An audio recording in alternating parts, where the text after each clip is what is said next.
In the winter of 1887, the town of Burnt Hollow, Wyoming, sold 3 women before breakfast and called it justice.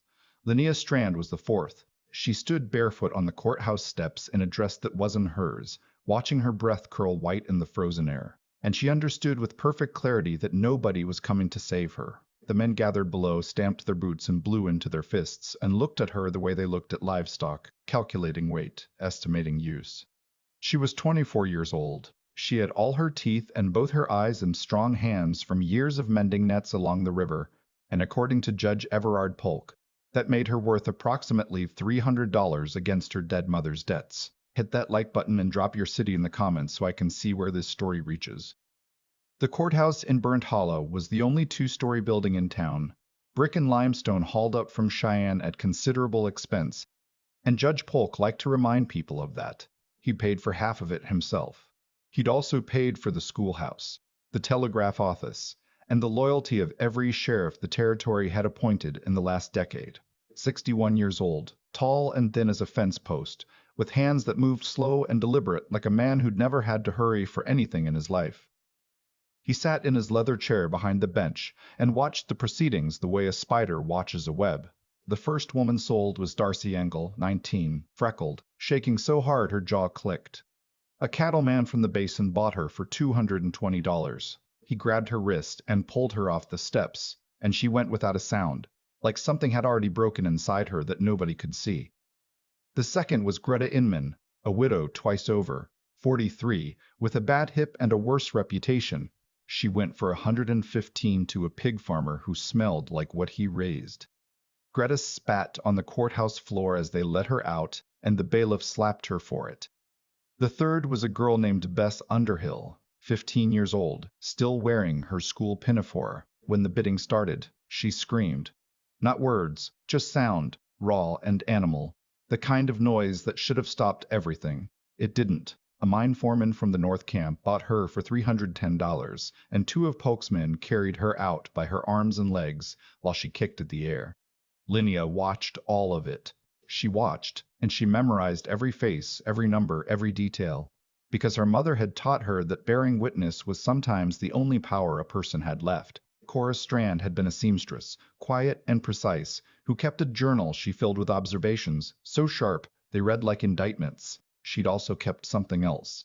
Letters, dozens of them, documenting how Judge Polk had been stealing land from homesteaders, through forged deeds and fabricated debts for the better part of 15 years. Cora had been building a case, sending copies to a lawyer in Denver, getting close to something that could bring the whole operation down. Then Cora fell from a horse she'd been riding safely for 12 years and broke her neck. The sheriff ruled it an accident. 2 days later, Polk's men arrived at Linnea's door with papers showing debts that didn't exist, owed to creditors Linnea had never heard of. Now Linnea stood on those steps, and Polk looked at her from his chair, and she could see it in his face. This wasn't about money. This was about silence, about making sure whatever Cora knew died with her. The bidding started at $300. A tanner raised it to $350. A railroad man went to $400. Polk sat motionless, watching, letting the numbers climb like he was waiting for something. At $500, the tanner dropped out. At $600, the railroad man hesitated. Polk leaned forward in his chair. $700, Polk said. His voice was flat, almost bored. The courthouse went quiet. $700 was more than most of these men earned in 2 years. Going once, the bailiff said. Going twice. The back door of the courthouse opened. Not loudly. The hinges didn't even squeak. But every head turned, because the man who walked through it had the kind of presence that rearranged a room just by entering it, tall, broad across the shoulders, wearing a coat made from what looked like an entire elk.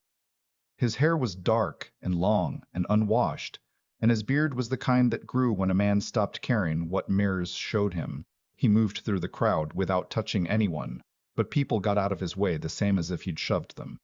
He walked straight to the front of the courthouse, stopped at the base of the steps, and looked up at Linnea. She looked back. His eyes were gray, not cold, tired, deeply, permanently tired, like a man who'd been awake for years. 1,000, he said. The courthouse erupted. Men shouted. The bailiff pounded his gavel. Judge Polk stood for the first time all morning, and the expression on his face shifted from surprise to something darker, something that looked a lot like recognition. Dawson Kincaid. Polk said the name like it tasted bad. You don't have that kind of money. The man reached into his coat and pulled out a leather pouch. He upended it onto the bailiff's table. Gold coins spilled out, rolling and clinking, catching the winter light from the windows. The sound they made when they hit wood was obscene in the silence. Count it. The bailiff looked at Polk. Polk's jaw was working, muscles bunching under his skin. The silence stretched. Count it, Kincaid said again. The bailiff counted. It took him 4 minutes. $1,200 in gold eagles and double eagles. More money than most people in that room would handle in a lifetime. Polk sat back down. His hands were flat on the bench, pressing hard enough that his fingertips went white. He was calculating. Linnea could see it. The political cost of refusing legal tender in his own courtroom versus the cost of letting Kincaid walk out with the one person who might know what Cora Strand knew. The money is good, the bailiff said quietly. Polk stared at Kincaid for a long time. Then he nodded once, sharp and small, like cutting something with a knife. Kincaid turned to Linnea and extended his hand. She stared at it. Rough skin, scarred knuckles, dirt under every nail. The hand of a man who lived by physical labor in a place where physical labor meant survival. She didn't take it. She walked down the steps on her own feet, chin up, back straight, and she did not look at Polk as she passed him because she would not give him the satisfaction of seeing her afraid. Outside, the cold hit her like a wall. Still barefoot, the frozen mud of the street burned against her soles. A horse was tied to the post out front. Big dappled gray mare with shaggy winter coat and patient eyes. Kincaid untied the horse, swung up, and looked down at Linnea. You coming? She had no coat, no shoes, no money, no family, so had no coat, no shoes, no money, no family. The man behind her in that courthouse wanted her dead or owned, and he had the law in his pocket like a watch. Linnea climbed up behind Kincaid and they rode out of Burnt Hollow at a walk, not a gallop, because Dawson Kincaid apparently did not run from anything, and the 26 men in that courthouse watched them go and not one of them moved to stop it. They rode for 5 hours. The temperature dropped as they climbed. Kincaid had draped his elk coat over Linnea's shoulders somewhere around the 2nd mile without being asked, and she'd taken it without thanking him because gratitude felt premature when you didn't know if you'd been rescued or repurchased. The coat smelled like wood smoke and animal fat and something sharper underneath, like pine resin. It was warm. She tried talking 3 times. The first time, he grunted. The second time, he said later. The third time, she grabbed his shoulder and said, "Stop the horse or I'll jump off." He stopped the horse. They were in dense timber now. Pine so thick the snow barely reached the ground. The trail, if it was a trail, was invisible to anyone who hadn't memorized it. "Who are you?" Linnea asked. "You heard Polk say the name. I heard a name. I want to know who you are, why you did that, what you expect from me."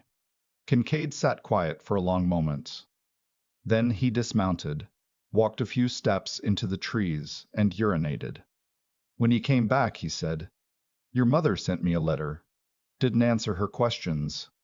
"What kind of letter?" "The kind a woman sends when she's collecting evidence against a powerful man and needs someone who can't be bought or scared." "Why you?" "Because I've got nothing left to buy and I've been scared past the point where it registers." Kincaid helped her down from the horse. Her feet were white and numb. He looked at them, swore under his breath, and pulled a pair of wool socks from his saddlebag. They were enormous on her, but they were dry. "Your mother wrote me 4 letters over 6 months. I didn't answer any of them.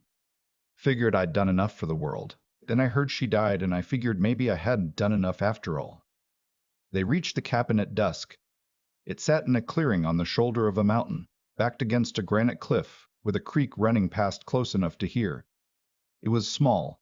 1 room, 1 fireplace, 1 bed, 1 chair. The kind of place a man built when he expected to be alone in it forever. Kincaid made a fire. Heated water. Cook something in a pot that turned out to be elk stew, heavily salted, with wild onions that had gone slightly soft. It wasn't good, it was hot, and that mattered more. You take the bed, he said. I'll sleep on the floor. Where's the floor? Here. He pointed down. Same floor you're standing on. Just horizontal. It wasn't a joke exactly, but it was close to one, and that surprised her. She didn't sleep. She lay in the narrow bed that smelled like a stranger, and stared at the ceiling and listened to Kincaid's breathing and tried to assemble the pieces of her situation into something that made sense. Her mother had been building a case against Polk. Her mother was dead. This man had been her mother's contact, an ally she'd never mentioned, which meant the secrecy was deliberate. He'd spent $1,200 to buy her out of that courthouse. That was either an act of extraordinary generosity or an investment he expected returns on, and in Linnea's experience, generosity at that scale didn't exist. Morning came gray and bitter. Kincaid was already up, fire rebuilt, coffee boiling. He handed her a tin cup and sat across from her, and for the first time she got a good look at him in daylight. Younger than she'd thought. Maybe 35, though the beard and the wariness added years. A scar ran from his left ear to his jawline, old and white. His hands were enormous. I need to know something, she said. All right, did you buy me? I paid your debt. Is that different? He thought about it. Honestly, I don't know. I didn't do it to own you. I did it because your mother asked me for help, and I said no, and then she died, and I've been living with that for 4 months. He looked at her. If you want to leave, I'll give you money and supplies, and you can walk out of here. But Polk will find you. He's got men in every town between here and Denver. You leave this mountain, you've got maybe a week before somebody brings you back to him. Why does he want me so badly? Because he's not sure what your mother told you. And as long as you're alive and free, you're dangerous to him. What did my mother tell me? Kincaid raised an eyebrow. Linnea set down her cup. Nothing. She told me nothing. I didn't even know about the letters until you mentioned them. She kept me out of it to keep me safe, and it didn't work. That hung in the air between them, heavy and bitter. The first week was the hardest. Linnea had grown up in town. She could sew and cook and keep books, but she'd never skinned an animal, or hauled water from a frozen creek, or kept a fire burning through a night when the temperature dropped to 30 below. Kincaid taught her without patience, but without cruelty, which she came to understand was his way of showing respect. He expected her to figure things out. When she didn't, he showed her once and expected her to remember.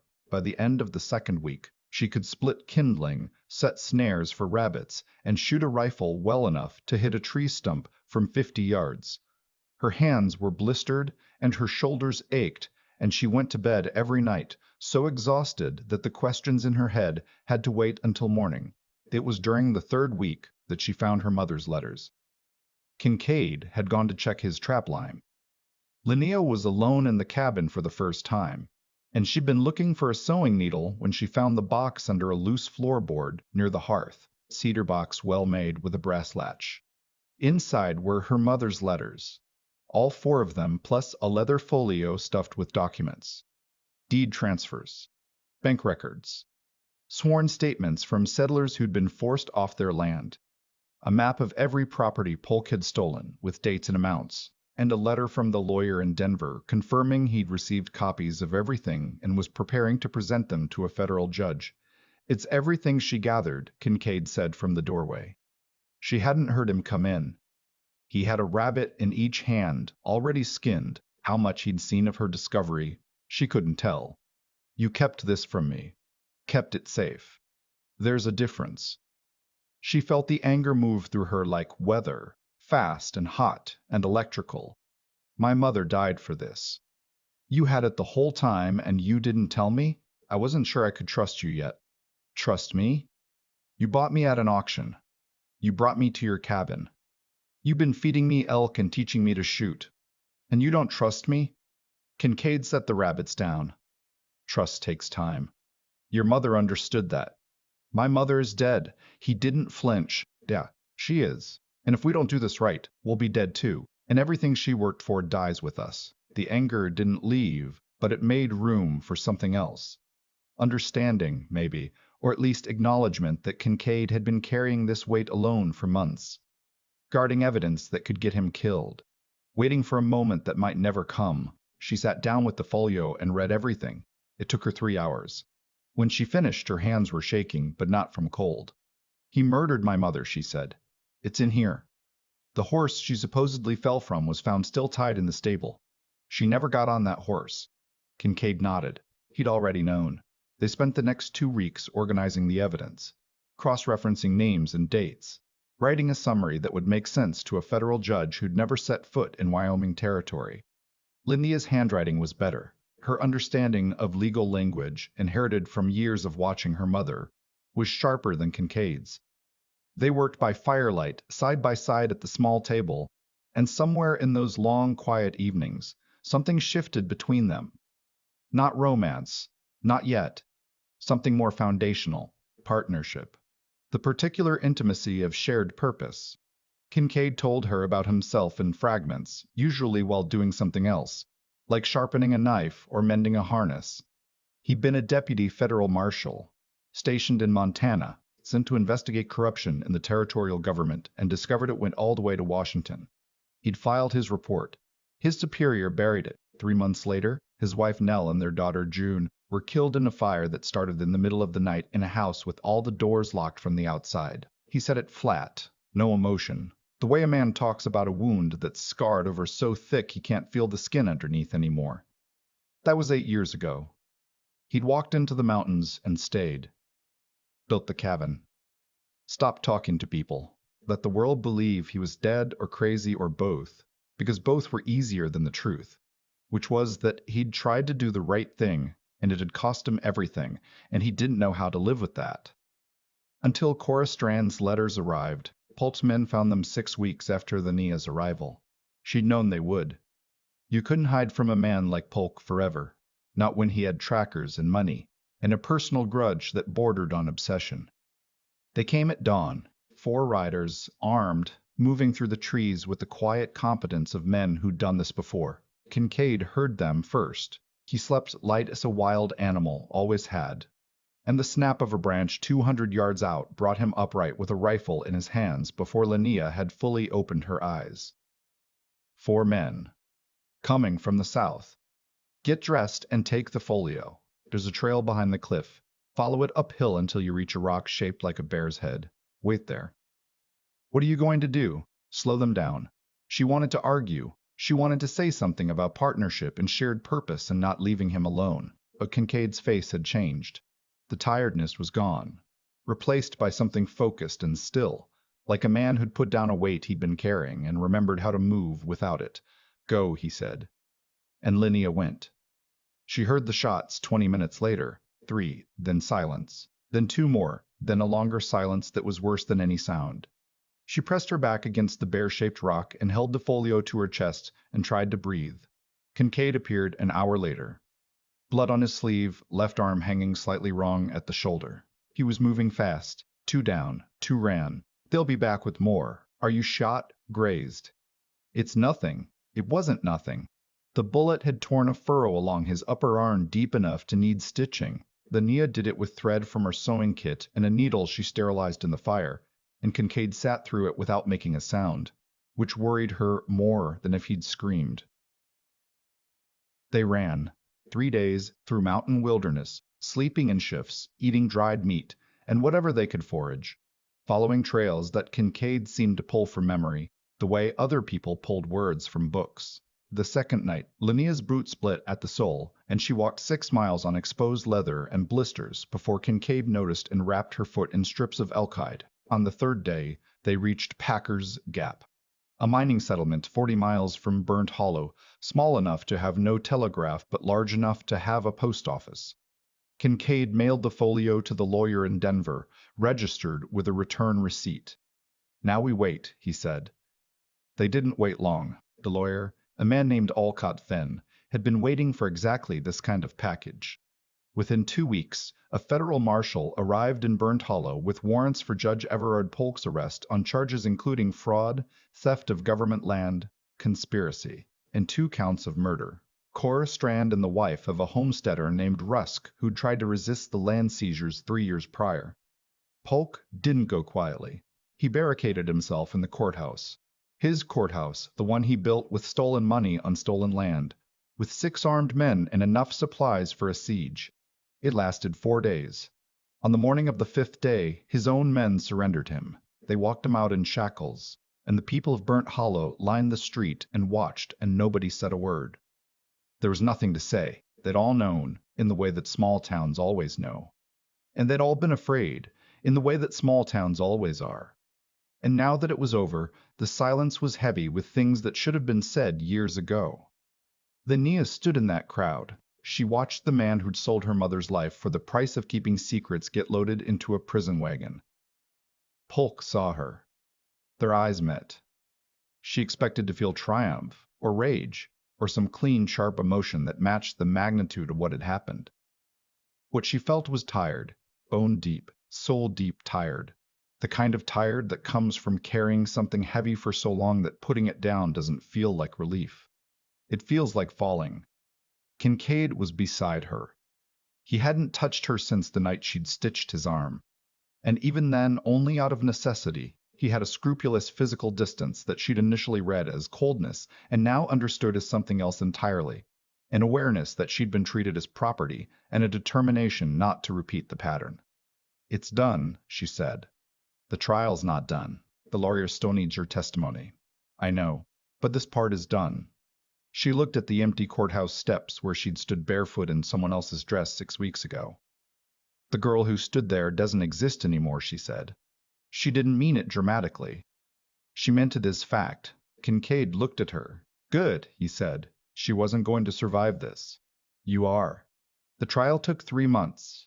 Linnea traveled to Denver, testified for 2 days, answered questions that made her relive every detail of the worst period of her life in a room full of strangers. Kincaid didn't testify.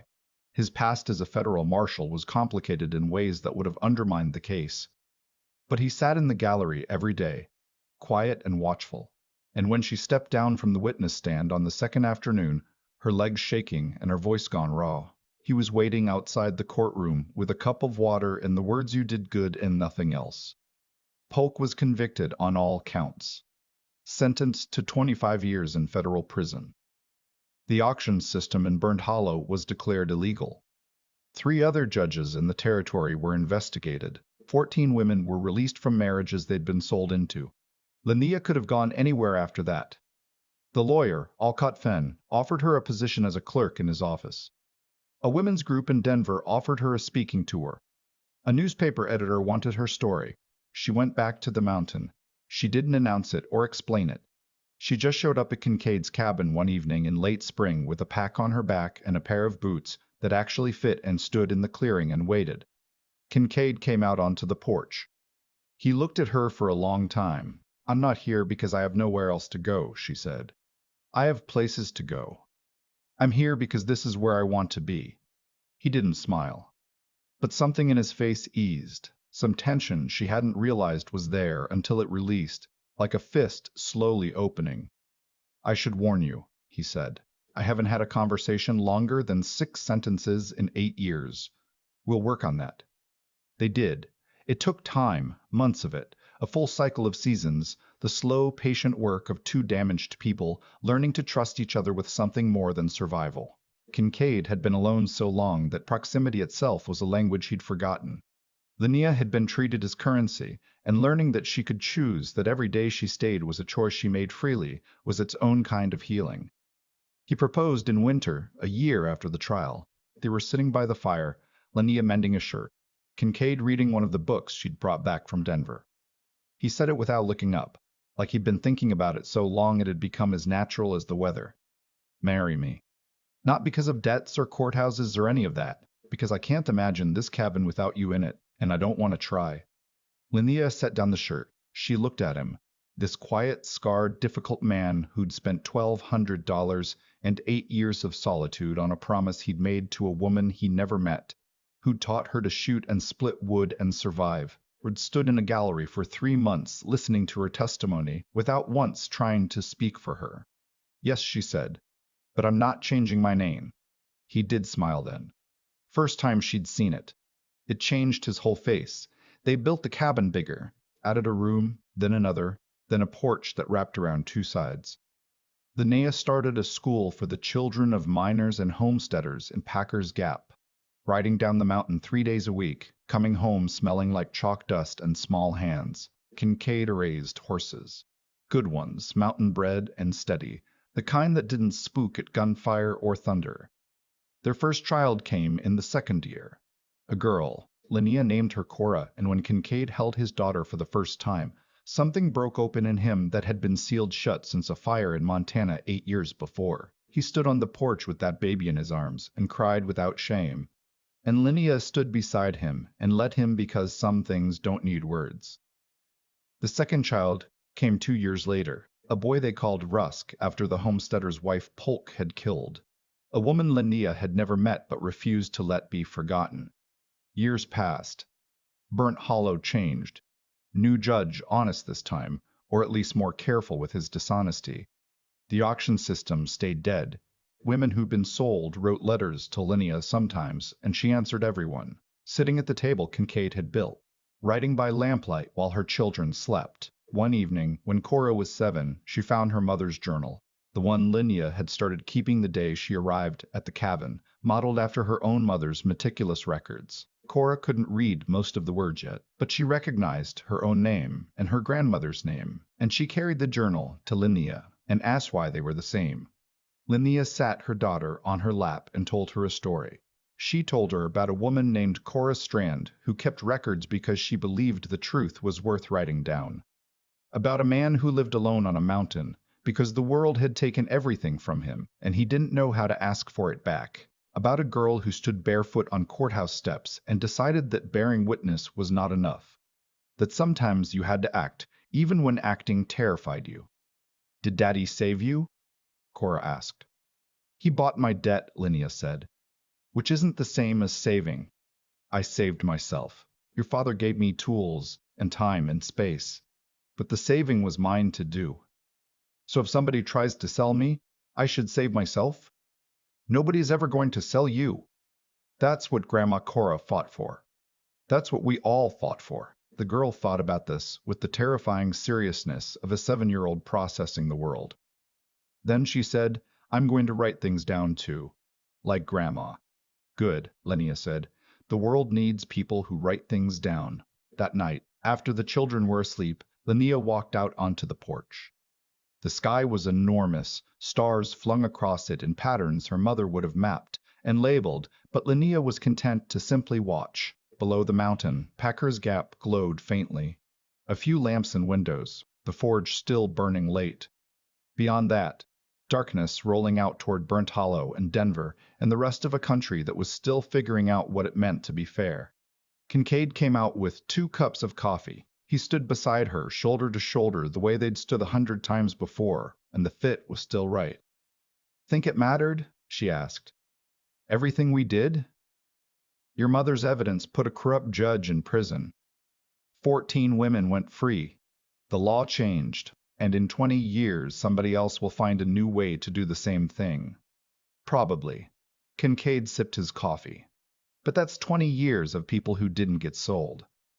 That's not nothing." "No, it's not nothing."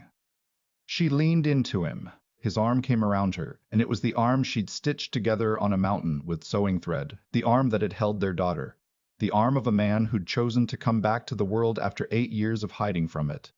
Scarred and strong and exactly where it was supposed to be. Inside the cabin, Cora had pulled the journal from under her pillow and was writing in it by the light of a candle stub. Careful block letters listing everything she'd seen that day. A hawk, 4 rabbits, her brother eating dirt, and the stars her mother watched every night from the porch. The record was growing. The truth was being written down. And out on the mountain, in the cold, clear air, Linnea Strand closed her eyes and rested against the man she'd chosen, in the life she'd built, and knew that it was enough.